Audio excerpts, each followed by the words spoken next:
Good morning, everybody. And this is Christine Jacobs. I'm the Executive Director of Represent PA, and we're very happy to have you all here today. This is another in our series of discussions around what's wrong with Pennsylvania and who's going to fix it. And in order to get to what's wrong with Pennsylvania, we've been having to do a lot of education of people of what's really going on in this state and what are the issues that people have been hiding from you. Today, as you know, we're focused on an equity issue, a really quality issue in our state. And we're very pleased to have some strong guests with us. Anne Wakabayashi is the chair of the Pennsylvania Commission on LGBTQ Affairs. Many of us know her through her work in this area, but also because she was the executive director of Emerge Pennsylvania and really helped to train and to excite so many of the women who are already in office and running for office. And she is now a media strategist working back in electioneering, but we're so happy to have her here. Really want to welcome Ciora Thomas today, founders of SisTers Pittsburgh. You know, one of the issues we really want to talk about is with the T in LGBTQ or trans and transgender. And we really are proud to have her talking about an issue that's very rarely discussed in Pennsylvania, but goes to the core of believing in equity for all of our citizens. And we have Jessica Benham. Jess is a candidate for a House seat in Allegheny County. She won a very hard-fought primary. Despite being a fabulous candidate, the Allegheny County Dems decided not to endorse her because maybe she wasn't a typical candidate, whatever those kind of words mean, the code words our candidates often hear. And we're very happy to have her on this call also. So I just want to tell you, just give you a little background for the discussion on why things don't improve in Pennsylvania. It's because we have no campaign finance laws. We have any amount of money can go towards candidates.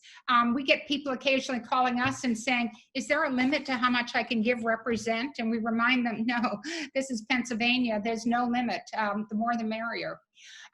Dark money is pouring into the state. The Inquirer did an article recently about Majority Leader Jake Corman had an event in Palm Springs that wasn't officially with a large Republican funder nonprofit. They just happened to be holding events in the same hotel at the same time in Palm Springs. Nothing funny about that. If you remember, in going into the 2010 elections in Pennsylvania or across the country, there was a group of Republicans put together a list of which states they could flip in the 2010 elections, and by giving themselves Republican majorities could then control redistricting. And if you read this book called, it's called Rat Fucked. And what it talks about is Pennsylvania as being ground zero for this campaign. And for just a few $1 million, they were able to flip the Pennsylvania legislature, draw both congressional and state house and Senate districts that benefited the Republicans. And that's what we've been fighting against. And that's what we're going to change. The legislature also acts for the big business and not the needs of the people. And I think my favorite quote of this whole election series out of the Republican legislature came from Representative Jim Cox, who's head of the Labor and Industry Committee. Okay, Labor and Industry Committee. Got the name of this one? He said, it is not the government's job to try and keep us safe. And let that one sink in a little bit. It's not the government's job to try and keep us safe. And this man heads a committee. And the only way that is going to change is if we put in a Democratic majority into the House and Senate this year. And that's what we work for. We believe very strongly in that all of our citizens should have equality. You know, we've talked about a number of major issues so far in these breakfast briefings. It's to try and educate ourselves and everybody else. We've talked about why education isn't working in Pennsylvania, policing laws that changes that are needed in Pennsylvania, fracking and its effect on water quality, and why it continues, our legislature continues to vote tax cuts for the frackers. We've talked about abortion. We're going to be talking about women's health and guns in future events. But today we're talking about equality, and equality at a very basic state. You know, for Represent, one of our key tenets is that we believe in reflective democracy. We need to have everybody, every type in, race, gender, sexual orientation, religion, family background. They all need to be represented in Harrisburg in order to have good discussions about what's going on. And clearly sexual orientation and sexual identity and gender identity are included in this topic. Do you know 21 states have laws protecting and prohibiting discrimination for sexual identity, but not Pennsylvania? And recent attacks have brought this into the headlines. Dr. Rachel Levine is head of the health organization in Pennsylvania, and she has been, or the health secretary, and she has been, had a number of personal attacks on her. Some people may not like what she's done with regard to, Pennsylvania's response to the COVID-19, but the personal attacks on her and the misgendering of her has just been phenomenal. And it's terrible, but it's part of Pennsylvania, and it's a part of Pennsylvania that we need to change. Do you know that hate crime laws in Pennsylvania do not cover attacks based on sexual identity? This is wrong. And this we need to change, and that's why we're having this discussion today. Represent, we tell everybody, it's right up in our tagline, that we're powering progressive women in Harrisburg. The unofficial tagline we use this year is that we're going to flip both chambers with strong progressive women. And when we look at our numbers, we're right there. We're evaluating the progressive values of all the Democratic women running for seats. We determine the flippability of a district, and we raise money and invest in the good winnable races. We just need more money to do a better job of that. This year we expanded, and we've been expanding what winnable means, because it's easy to buy into conventional thinking that, hey, Claudette Williams, who's on the call today, can't possibly win in a majority white district. That just doesn't happen. And we say, as part of reflective democracy, we need to make sure that everybody is represented. And when you look at Claudette's background and the things that she wants to work on and how hard she's working, Claudette deserved our support in 2018. She's been running ever since, and she's running again in 2020. Janet Diaz was another one who's running a Senate race in Lancaster County. She was not, just like Jess Benham, not being endorsed by the local party. Janet wasn't endorsed by the Lancaster County because they were afraid she wouldn't represent the whole district. Janet won her primary, and now she's going to be one of the women who's going to lead us to victory and flipping the Senate in the fall, because she's running a phenomenal race. And all kinds of people are going, God, Janet Diaz, she's a great candidate. And we say, yes, she was, and we were more than half of her primary funding. Our next steps, we have a big meeting. We have candidates that have all applied to us. We've looked at polls, we've looked at numbers, and our exciting thing is we're going to disperse another $200,000 this round, which will take us to $450,000 this round. Our goal is $500,000 though. And if anybody's been watching, this number has been creeping up because our dear finance person, Helen Horstman Allen, just keeps creeping the number up on us. But we're going to disperse at least another $200,000 this round, and a goal of being able to do another $50,000 before the election. We did 200,000 altogether in 2018. So this shows great growth, but it also shows a great interest in all the work that we're doing. We're going to continue highlighting issues like this. Nothing gets people out to vote more than anger at what's going on in Harrisburg. Oh, by the way, Joe Biden will benefit from all this because the down ballot races are just as important as the Washington races.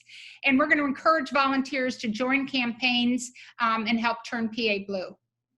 So again, welcome to everybody. It's good to see you all. It's good to have this discussion. And now I want to bring out Anne Wakabayashi. Anne, tell us what's going on. Tell us, what the field looks like, what the Commonwealth of Pennsylvania looks like in fighting for LGBTQ equality.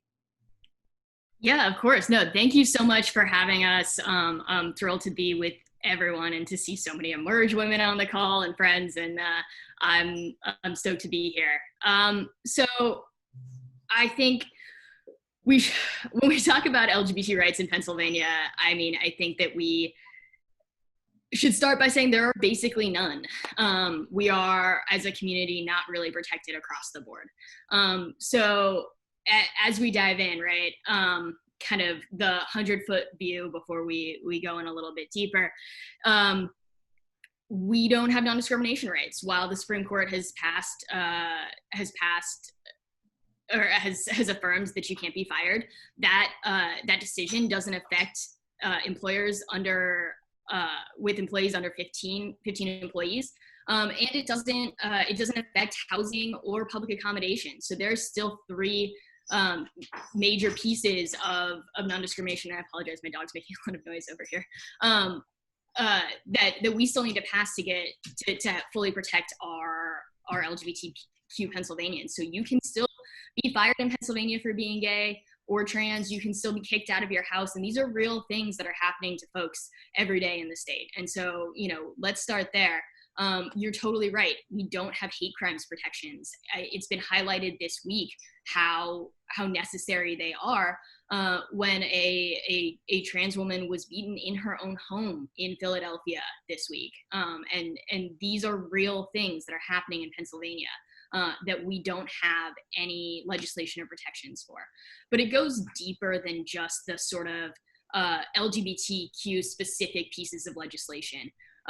We need to recognize that so many members of our community sit at a number of intersections of identities that lead to all of the issues that we talk about as progressives, as Democrats, right?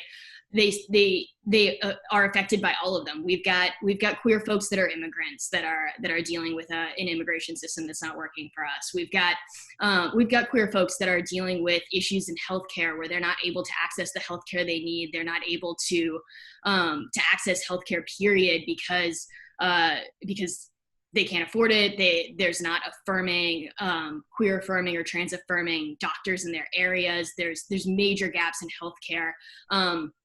There's still a ton of stigma around HIV and AIDS, and that hinders our ability to get healthcare that represents us. We are still not counted in a census, right? So we don't have the data to be able to say X amount of people, of queer folks in Pennsylvania or trans folks in Pennsylvania are not getting the services they need, or this is how many people are being affected. And that's intentional. There's a reason that they're not counting us. It's so that we don't have that data. When we look at any issue, the way that we fund homeless shelters, for example, there are so many homeless shelters that won't take in folks according to their gender identity, that they're assigning.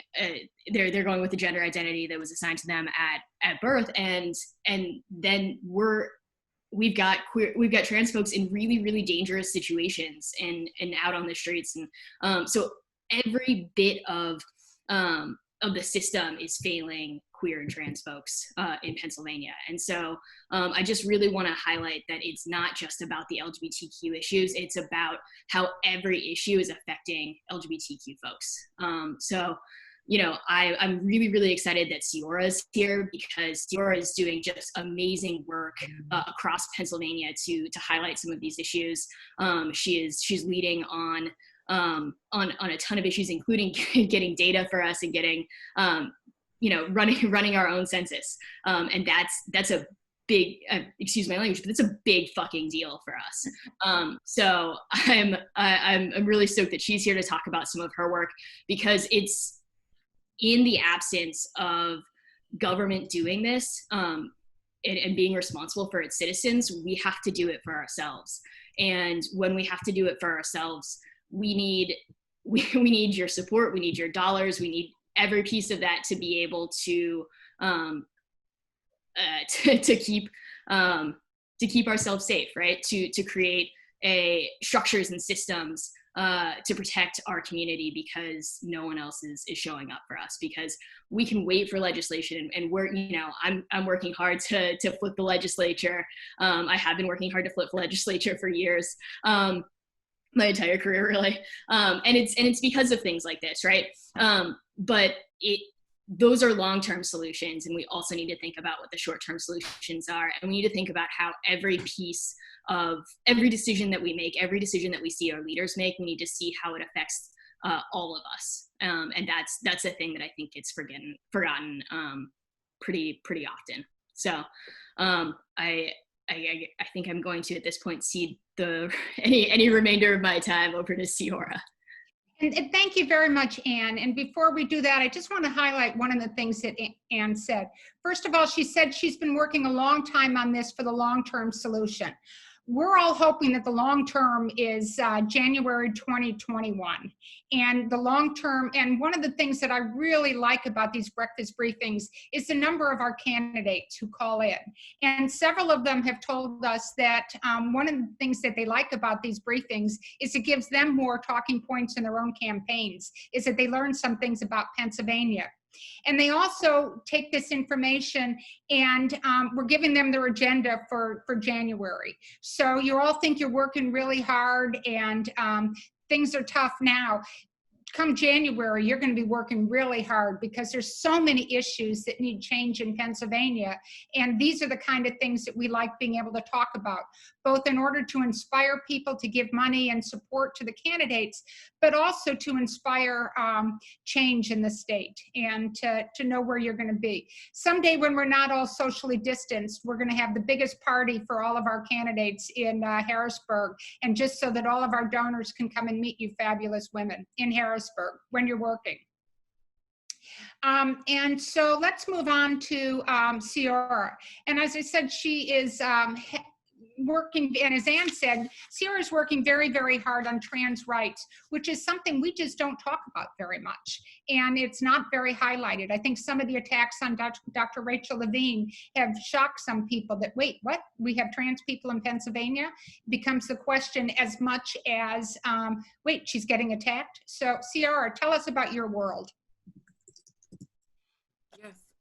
Firstly, good morning. Thank you for having me. I am thrilled to be here. Thank you for the invite, Anne. I'll just go a little background on myself. So I am from Pittsburgh, born and raised here. I was a homeless trans youth who was transitioning very young, around 15, 16. Family issues, and like a lot of our trans youth experience in the home, and is forced into homelessness. And through that, I started my organization, SisTers PGH, where we focused on, and still focuses on, housing our community. Today, I started that in 2013. Today we have a transgender and non-binary community center in Swissville, Pennsylvania, where homeless, doesn't have to be homeless, but that's predominantly who we serve, can come to our community center during the daytime and utilize our programming. We have several programs that we offer, and our method is surviving or thriving instead of surviving. And that's what we instill into those that we serve.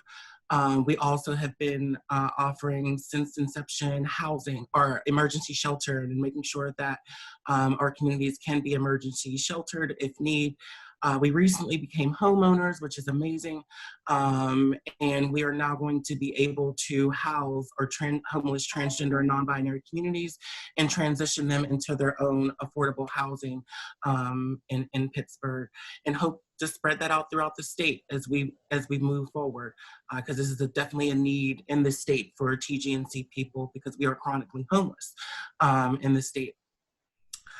So yeah, that's just a little bit about me. I'm also the co-vice chair, serve with Anne on the commission, state commission, and president of our LGBTQI Advisory Council in Pittsburgh, which is transitioning into a commission as well pretty soon because of the work of our council we have now. So yeah, A lot of things like Anne was mentioning, in Pennsylvania, we are still dealing with and understanding that racism also flows into our Black trans community, and what that looks like within community, especially within leadership roles, and trying to navigate within leadership roles, being Black and a trans person that is not used to being seen in a majority of cisgender people, and what that looks like for trans men, but especially trans women in these spaces, and how to navigate that. We started the Transgender Coalition of Pennsylvania to bridge that gap. And that gap has been being bridged with different organizations, different groups, different colleges, different universities in the state, to be able to provide that education as well as allyship to the coalition as we move into what Anne had mentioned before, our LGBTQ supplemental census form that the coalition is working with the commission to begin to implement in the state, so LGBTQ people are counted. So in the next 10 years, when the census is ready to get that data again, we'll already have 10 years worth of data in the state of Pennsylvania to understand the need within Pennsylvania, especially for trans people who are not counted on the census at all. And if you think about it, we're a 501c3 trans-led organization. My board members are trans and non-binary people. And when those funds come back in the state from the federal government, we won't even be accounted for to get those funds because we're not counted within the state. So that leaves a whole bunch of error when it comes to service provision within the community. And there's other organizations, not many, but other trans-led organizations in the state that are struggling the same, trying to provide these same services, whether it's homeless services, rehab services, all services needed for those that are extremely marginalized. We are going to be missed in having to, penny pinch essentially daily, fundraise daily. That's a part of my job as executive director. Every day is a fundraising thing for me. We have several programs within our organization led by trans people. For one, Grow to Succeed is a program that we support our trans and non-binary siblings who are struggling with addiction. And we do not have affirming rehab spaces in Pittsburgh, in Pennsylvania, that I'm aware of, that are affirming to transgender and non-binary people within the state. And our communities are suffering from drug addiction with no outlet for those who do want to become clean. And having spaces for our trans-masculine folks within Pittsburgh and the state. There are conversations around abortion, around being a pregnant person as a trans-masculine person, and navigating into medical facilities as a trans-masculine person. And we have a program that is centered around that, and teaching the community that and what that looks like within community. So these are just a few things, that we're doing. Anne mentioned earlier, about the title. We were also happy about the title, when it came out. But there's still, we can still be fired at will in Pennsylvania. That's still a thing. And trans people, LGBTQ people do get fired at will, just because their boss doesn't believe in who they are as an LGBTQ person. So I see a bunch of questions popping up there. I don't know if I should address those or wait. We'll get to the questions, but one of them that you can answer is, you mentioned that you're a 501c3. Where do you get your funding? So the community, 75% of the funding that we get comes directly from crowdfunding from the community. 25%, we do have some funders, some local funders, some not local funders, Pittsburgh Foundation, Heinz Endowments, the normal philanthropy organizations in Pittsburgh, and we've built connections and partnerships with them throughout the years to continue receiving that funding. So, but again, a large majority of our funding is coming from community, which is meaning the funding community needs to also be educated on how to support, nonprofits, trans-led nonprofits within the community. Because what happens is there's gatekeeping going on. There's a lot of gatekeeping going on. And if you're not familiar with the term gatekeeping, I implore you to please look that up and educate yourself on what gatekeeping is, especially when it comes to the race dynamic in Pittsburgh. And in Pittsburgh, white people specifically will gatekeep funders, will gatekeep funds to seem as though they are the top service provider. And we've seen with the data that we collected as an organization, because we are a nonprofit that collects data on our community to know how they're being serviced and how they're not being serviced. And those nonprofits, those gatekeeping nonprofits that are saying they are serving us or not, and they're really not touching our Black and brown, trans and non-binary communities or LGBTQ communities.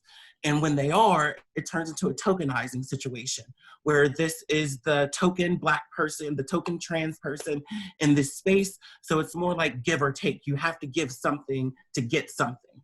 And so we provide that you don't have to give us anything. This is for you.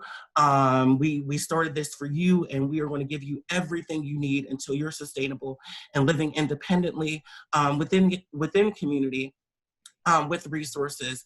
And in doing so, we partner with employers and have conversations with employers and train employers. So when we are able to transition them from our program, not only are they finding their own housing through our partners with landlords, they are also finding employers that are affirming and accepting and won't fire them at will. And yeah, that's where we are. Well, thank you. And Jess Benham, you're talking about joining the legislature. We hope you're going to be elected. We assume you're going to be elected. We're working hard for you to be elected in November. And by the way, voting starts in September if you haven't already requested your vote by mail. But what do you want? How high are these issues on your list? And do you want to tell us a little bit about the gatekeeping that you came up against in Allegheny County? Absolutely. No, thank you for having me on this, and for all of the support from Represent for my campaign. It's made a huge difference, particularly because of that gatekeeping. And I've experienced gatekeeping throughout my life. Like Ciora, I co-founded a nonprofit that's run by the people that it serves. And when you do that, most of the organizations in autism spaces are run by non-autistic people, and frequently like parents of autistic kids. And there is a time and a place for those organizations, but I have often found in Pittsburgh that those are the organizations claiming to be the most doing the most work to support particularly autistic adults, when in reality, they're primarily serving families and children, and adults on the spectrum kind of get left behind. And in particular, the organization that I co-founded was interested in serving autistic adults who are not like white cis men, which is sort of the stereotype I think that people have in their mind when they think of autistic people is like a little white boy who really, really likes trains. That's the stereotype. So we're the only autistic-led organization serving adults on the spectrum in the greater Pittsburgh area, but we're also one of the few LGBTQ autistic-led organizations in the entire country. And that made it unique in terms of what we were able to offer. And I never thought I'd run for office. When people first suggested that a queer autistic woman should run for state house, I kind of laughed in their face. I was like, yeah, really, nobody's going to elect me. I'm not electable. I'm not what you think of when you think of somebody who runs for office. And I think that was reflected in the ways that a lot of people treated me when I announced that I was running. I mean, I think certainly the Allegheny County Democratic Committee did not see me as, a viable candidate, as a typical candidate. And yet, when they rejected my candidacy in favor of supporting somebody who turned out to hold values that most Democrats reject, was an avid Trump supporter, for example, many who were involved in politics outside of the committee, other elected officials, rallied around my campaign. And I think there, I point to the ways in which I have a lot of privilege in, both of those communities that I've mentioned. As a queer woman who married a man, I am frequently, able to pass as straight. And while that sometimes means that my needs are ignored in kind of the broader community in terms of non-discrimination, et cetera, it also means that people who want to are conveniently able to ignore the fact that I'm part of the LGBTQ community. And certainly, within the autistic community, I have a lot of educational privilege, and that has given me the ability to, if the situation calls for it for my own safety, to basically be able to convince people that I'm not on the spectrum. I often hear from folks like, "Oh, you don't seem autistic," not realizing how much work and labor it is. The fact that I have, I'm finishing my doctorate in communication this fall as well. And, I've put in quite a lot of work to understand how typical people communicate. And so, in those ways, I think what's important to me going into the State House, fingers crossed, definitely working hard to make that happen this fall, is to ensure that, the voices of people who are not like me, people who have been even more excluded from, places of power, are able to, be welcomed and be part of those conversations to actually influence policy. I think that Anne and Ciora aptly identified a lot of the issues that we're fighting for, whether we're talking about, non-discrimination, whether we're talking about protections in hate crimes, whether we're talking about protecting our students. It is critically important that we have a Democratic majority in the House in order to actually have that legislation move out of committee and be voted on. But it's also critically important that we have more LGBTQ people in our state legislature, and more LGBTQ people that reflect the diversity of the LGBTQ community. A white, cis, disabled, bi woman is not it, right? And certainly, I'm joining Representative Sims and Representative Kenyatta, hopefully. And I know that there are other LGBTQ women and other LGBTQ people who are running or thinking about running, and we need everybody. We really do. Because representative democracy and participatory democracy are really the only ways that we fix the system that isn't working for all of us. And I want to be clear too that electoral politics is not how we get to justice for LGBTQ people. It's certainly part of the pathway there, but it's not how we get there. We need also all of the ways that we, adjusting our people's attitudes, ensuring that, in spaces that are not governed by electoral politics, that people's voices are represented and heard. And I frequently say, that all issues are disability policy issues, but all issues are LGBTQ policy issues too.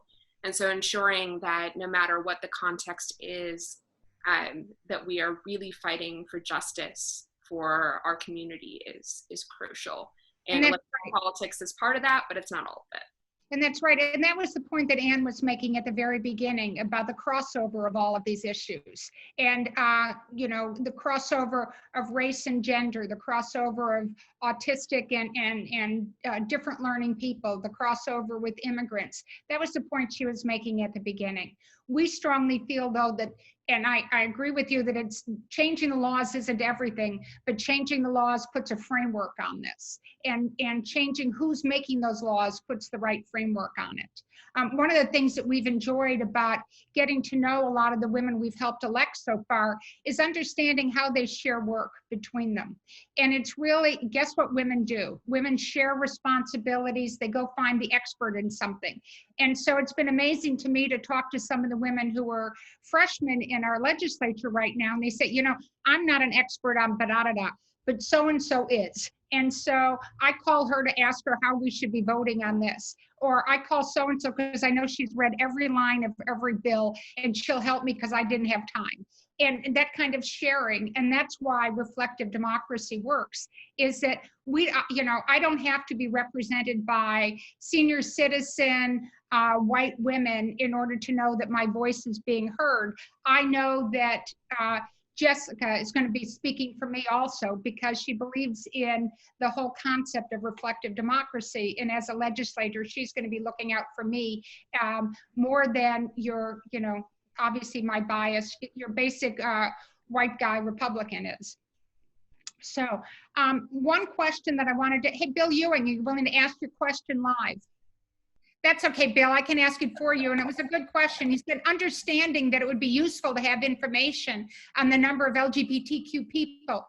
Do you think asking those questions on the census would lead to reliable information? And wouldn't a lot of people fear giving truthful answers? Wouldn't it scare some people off from answering the census at all? I can take a first shot and then, but you know, I think that's a good question for sure. You know, I think that there are actually a lot of reasons why we don't have an accurate count of the LGBT community. You know, I think that there are a lot of communities that are harder to get counted on the census that we are. Definitely under the Trump administration, not doing enough to count. In fact, actually actively trying not to count. But, you know, even in past years and past censuses, we've had trouble counting. So I think that's kind of always an issue. And, you know, I say this as, you know, the granddaughter of folks that were interned during World War II. There's always a danger to answering the census, you know, that they did that with census data. So, but I think at the end of the day, the census is how we get our elected officials. It's how we get funding. It's how funding gets decided. It's how all of our services get decided. I think, you know, we need to do that, and we need to do the outreach to make sure that folks know that we can that it's safe to fill out the census and why it's important to fill out the census. And what that requires is looking at a lot of the rules around the laws around the hiring requirements for folks that do the census work itself, right? What kind of barriers are there for members of the LGBT community to get the jobs going out into the community to get those census counts, right? Are we hiring folks that represent the communities and the neighborhoods that they're going into, that know the neighborhoods they're going into? Because that's keeping us from getting an accurate count sort of across the board, but especially within the LGBT community. And we're not, you know, thinking about what barriers exist to getting an accurate count, right? Are we, you know, we've got a lot of queer teens that are couch surfing, and those teens need to be counted under whatever house they're living in, whether or not, you know, that's sort of a, you know, it's a snapshot is the census, right? And so even if they're only there for a couple months, or they're only couch surfing in the house, they do need to be counted in that census. And so are we educating folks so that they know to count those kids? So I think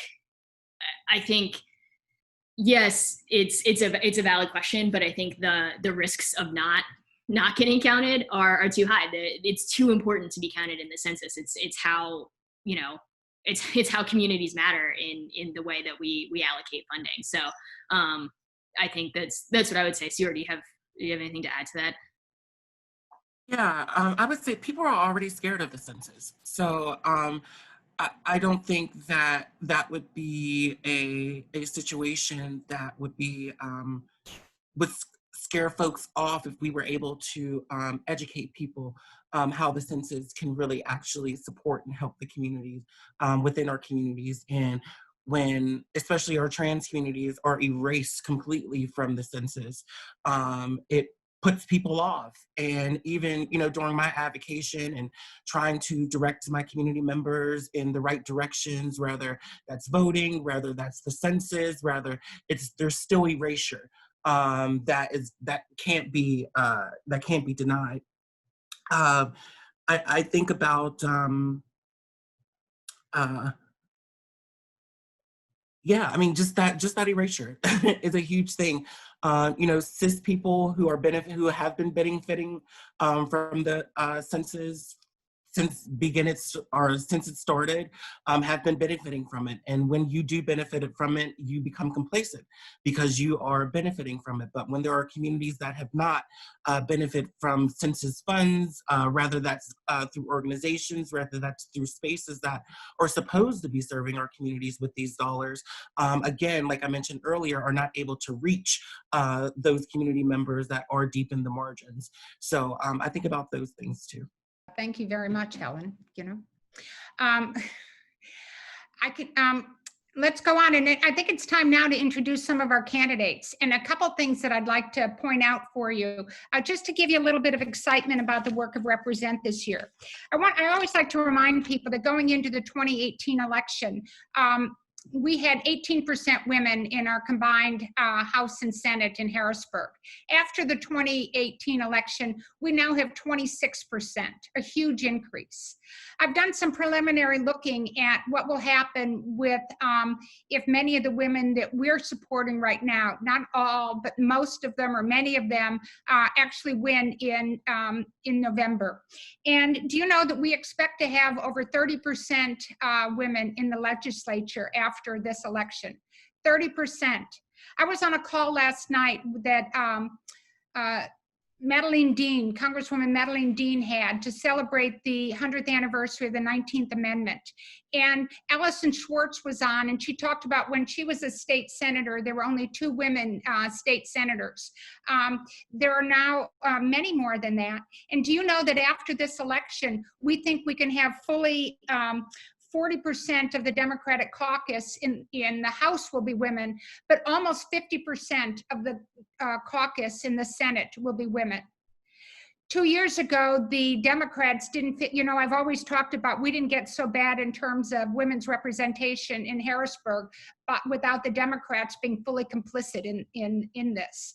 And 2 years ago, there were no women in leadership in the Senate caucus. Now that there's 7 in the Senate Democratic caucus, now that there's 7 women in the caucus, women are members of leadership. When we're fully 49 or 48% of the caucus, women will have leadership roles. And the same thing is going to be true in the House. We expect 40% of that caucus that some of these women who are running for House seats are running for. 40% of that caucus will be women. Republicans aren't doing as good a job as electing women, and a number of our candidates are defeating Republican women incumbents. 40%. That's an amazing group that you're going to be joining. The group that you're going to be joining is going to be so different than what people that Madeline Dean talks about when she was in the House before. And so the women who are going to bring about this 40%, do you want to start calling on a few, Helen? Claudette, why don't you go first? Okay, good morning, everyone. Thanks for having me on. I am glad to be a part of that 40% that we're looking forward to and be one of those individuals that flip the Pennsylvania seat.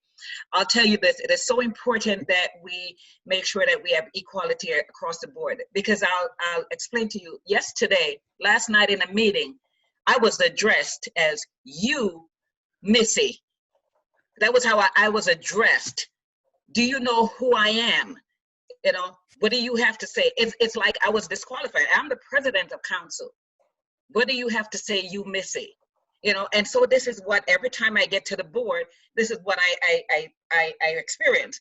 And my daughter, I text her right there, and I told her, and she went crazy on text, and she's trying to FaceTime me, and I'm like, I'm in a meeting. And I said, yes, I was just addressed, you Missy. Who do you think you are? And I just wanted to let them know that I know who I am. I'm one of those women, and a woman of color that is running for the PA House 176 district, because things have got to change, because we can no longer be sitting back and accept what is coming to us. So it is so important. I will continue to be out there every single day until November 3rd to engage. We have gotten some of our poll result back, and we could see that we're very strong when it comes to among women. And we'll continue to hit those individuals that we know that we're strong among, and try to convince some of the men, but it's going to be hard. But we'll continue to work, because I refuse to be continued to be addressed as you, Missy, as if I have of no value, and because of who I am, I'm not counted. So, you know, I ask that you continue. If you have some free time, we do phone banking. We can use all the help that you can afford us. Thank you. You know, Claudette, that was your best Sergeant Major voice. Because when you talk like that, all I want to do is say, yes, Sergeant Major, you know. I put that voice on last night when I was addressed that way. How dare they talk to you that way? Okay. Emily Skopov, why don't you go next? Awesome. Good morning, everybody, and thank you so much for having me, for having these events, because they're great, and we not only get to learn about things, but we find our peers, and we find hopefully our future colleagues, and we find more reasons to stay mad, Claudette. Oh my God, I'd love to start a day where I'm not angry before 10 a.m. I don't know when that day comes, but like, I want to get a t-shirt that says, I'm also Missy. Like we should all just be Missy, and you should share that person's info, and we should like email them all damn day from every Missy who's ever been dismissed. Like I'm just, I have enough anger to spare. It's going to get me well through November 3rd. That story just killed me. I'm going to be telling it all day. All damn day, Claudette, and I'm going to share it with all the women and the young women who are working on my campaign, because I'm just furious right now. But I want to say, you know, all hope is not lost. As I shared with Christine, our polls have come back stunningly good, and Represent was one of the few people in my corner really early on. But we're also here because we ran in 2018. I would not be, no matter, you know, Trump and the Republicans have been an utter catastrophe, which helps us. But the fact is, we've been building this for 4 years. And so not one vote, door knock, postcard, phone call was wasted back then. It gave us a tremendous foundation. So I can say truly running the first time was really critical in building this, because we not only built awareness of me and my campaign, but we made the people in a district that had been so dismissed as the Republicans will own it, and that's not going to change, and nobody here is open to, you know, new ideas. But that's really, we are now the fastest trending Democratic district in the state. And part of that was making Democrats aware they were not alone, making progressives aware that their neighbors, a lot more of their neighbors shared their ideas and their feelings and their opinions than they thought. So it was just creating this like ability for people to sort of own how they felt and be proud of their opinions. And there had just been a lot of bullying and intimidation on the part of the Republicans in this district. So this district is becoming increasingly progressive. Our fastest growing segment of the population are people of color, Black people of color. We've got, I mean, LGBTQ people feel a lot more free to come out, which is amazing. I see far more teens who are just, you know, non-binary, who are just refusing to label themselves in any way. And they are really embraced by their peers. Nobody bats an eye. We've had a Black Lives Matter protest here in this district. Nobody would have imagined that either. So, but that's the thing, we just have to imagine, right? And so it's just being willing to imagine it and then just find our people. And sometimes it takes longer to build that coalition, but we've got a district here where I've got Republicans, independents, all those things here. So thank you so much. And that's why your polling is doing well. Yes, Michele, you know, mentioned that we sometimes support a candidate one cycle, and then if she doesn't win, she moves on and she keeps running for the next 2 years. That was the case with Sergeant Major Claudette Williams. That was the case with Emily Skopov and the other Michele Knoll. This is also your second time running, and just say hello. Hello, it's very nice to be here this morning. Claudette is a fellow Emerge sister. And I remember that what she put up with the last time she ran, similar kind of statements, and to treat someone that way is unconscionable. And Emily, who runs right up against my district, things are going very well for us. We're making thousands of phone calls every week. We're about to go on door hangers, and our polling shows us head to head with our opponents. So those are very good numbers for us. about to go up digitally and starting our mail program. Things look very strong with fundraising, and we're ready to go. And this is a cause that is near and dear to my heart. I have a family member who identifies as queer, and it's very important to me that we get the Fairness Act passed in Pennsylvania. Who's next, Helen? Lindsey Drew. Good morning. How are you?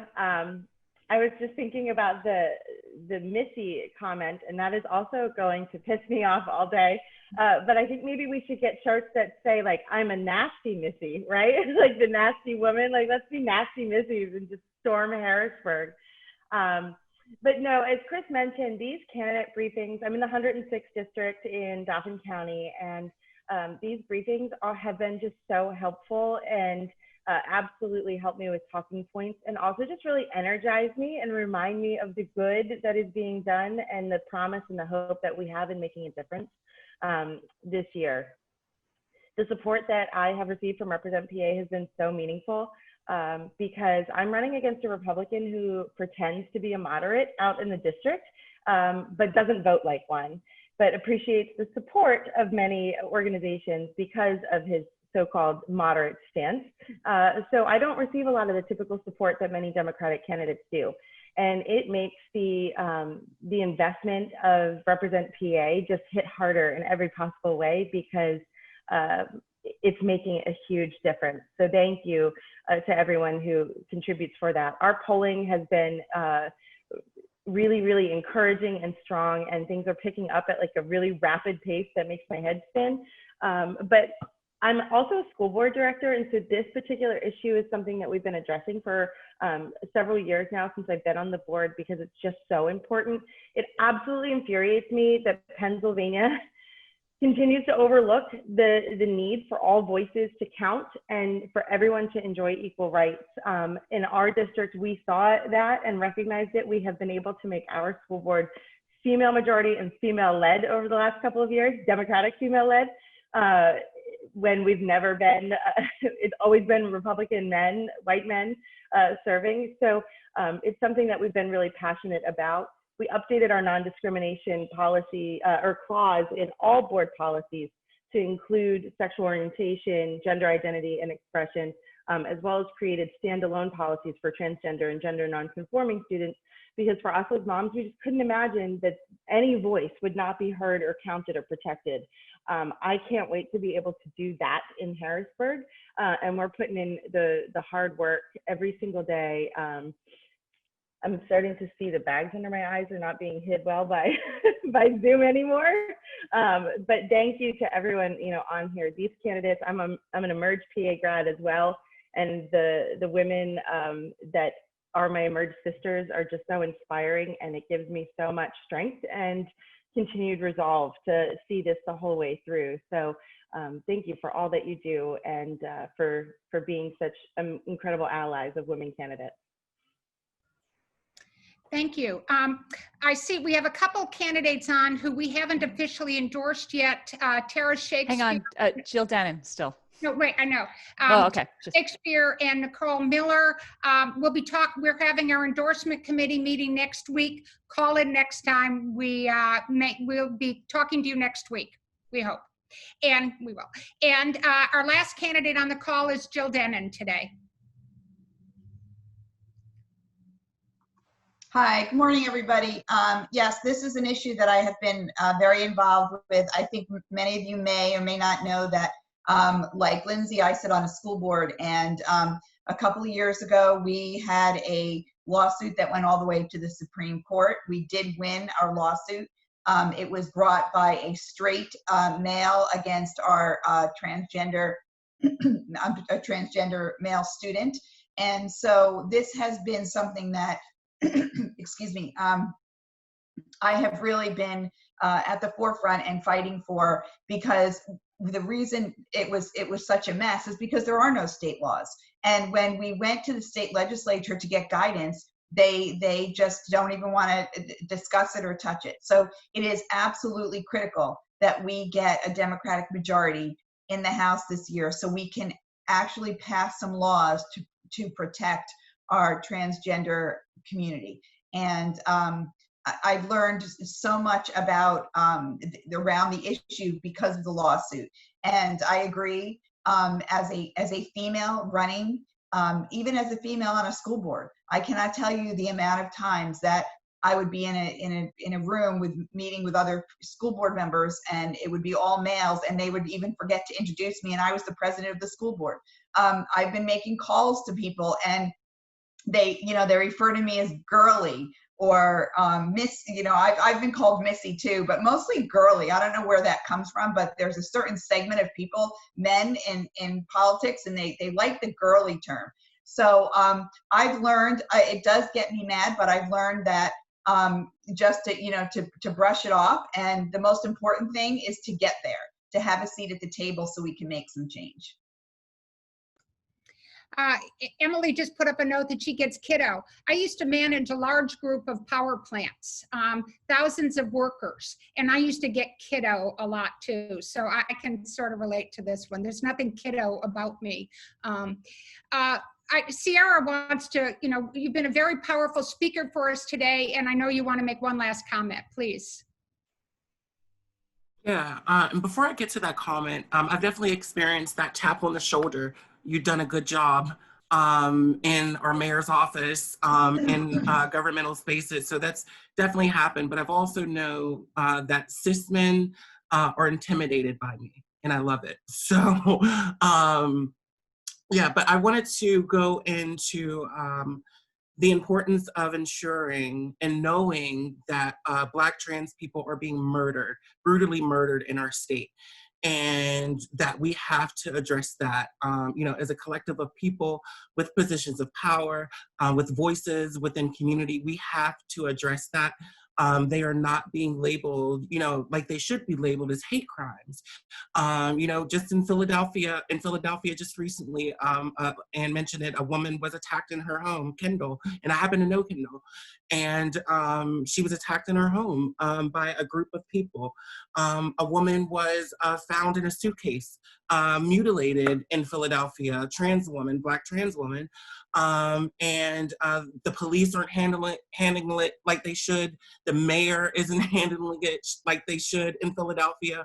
And this is happening all over the state with the predominance of trans people of color, a predominance of women, trans women of color are being murdered in this state. So we definitely need to be talking about this more. We need our leaders, who are going to Harrisburg to be talking about this publicly, with their constituents, with those in the community, to understand that this genocide is happening around the country. And I call it exactly what it is because it's that. This genocide is happening around the country, and it needs to be addressed. And that's what I wanted to add. And sorry, I know we're running long, but I just want to highlight and raise up what Ciora said. And there are a lot of voices that have platforms on this call. And I know as candidates, you guys are focused on your campaigns and all of that. But you can use your platforms to say these women's names, to highlight this. And there are things that you can do to make sure that people know. And so I just wanted to highlight that for you guys. This call today for me has been a wonderful antidote to the 4 days of the Republican National Convention. Because although we're talking about some negative subjects, we're talking about hate crimes, we're talking about some bad things, it's the people that we've been watching the last 4 days who are spreading that. It's the people who can't condemn the gunman in Kenosha, who's just walking down the street with a long gun, a 17-year-old, and decides to kill a couple people. Our inability to talk about the hate in America was really, in my humble opinion, was really on display this week in DC. And so I so needed this call today. And I thank you all for all the work you're doing. I know how many times you have to choke down the, sure, call me kiddo, but vote for me. You can call me kiddo if you write me a big check. And you can call me Missy only if you salute me afterwards and tell me how many people you're bringing to the polls to vote for me. You have to choke down those kind of things in order, and that's why one of the reasons we exist. We exist to change this legislation. legislature. We're existing to make sure that 40% of our delegation in 2021 are going to be women. Can you imagine looking at that crowd? Do you imagine who the leadership of the Democratic caucus is going to be, and who's going to be leading the committees in both the House and the Senate because of the work that we're doing? It's truly amazing. So of course I want something from you. I want money. We're very proud that we're going to be at $450,000. We could use some more. We're doing a few more fundraisers between now and the election, but we want you to help us to introduce this to your friends and help them get excited about our work. One of the most satisfying things that I've done the last couple of weeks is gone to our P.O. box and picked up a few large checks that we were surprised by. And then it shows yesterday we got a large check from a woman in New York who seems to be just inspired by our work and knows that what we're doing is valuable. Invite other people to our next breakfast briefings. The one on Friday, September 11th, will feature people from Ceasefire. I know Deb Siamaka was on this call earlier. I know she decided to run for office because she was a high school teacher and Parkland really got to her. We're going to talk about, and then the week of September 25th, we're going to update you on how our races are doing and what's going on. For the candidates who are on the race, one of the things you're going to hear from us on soon is we're going to schedule a couple nights in September to have candidate call-ins, and just to give you a few more minutes than you otherwise do to be able to talk about your races and to have our donors be able to ask you directly how you're doing on that. So watch for information about that. Follow Represent PA. Our electeds and our candidates on social media. Support with likes, shares, repost, retweets. Comment on today's event. I was surprised by a lot of things. And I'm going to, right as I leave this, I'm going to send out the tweet about Claudette that says this Missy is going to change Pennsylvania. And you'll all know why I did that. But these are important things. We're doing important work, and we're having an effect. A couple of our candidates have told us recently, or we've heard from the caucuses, that opponents who've never had to spend money are starting to have to spend a lot more money in their own districts to protect themselves. And that's what Emily Skopov did last time, was force Mike Turzai both to have to spend a lot of money to defend his seat, and of course to drop out of the race because he knew she was going at him this time, or at least that's the story we tell. But anyway, thank you all for being part of this. Thank you for being part of our movement, and candidates, you'll be hearing from us next week.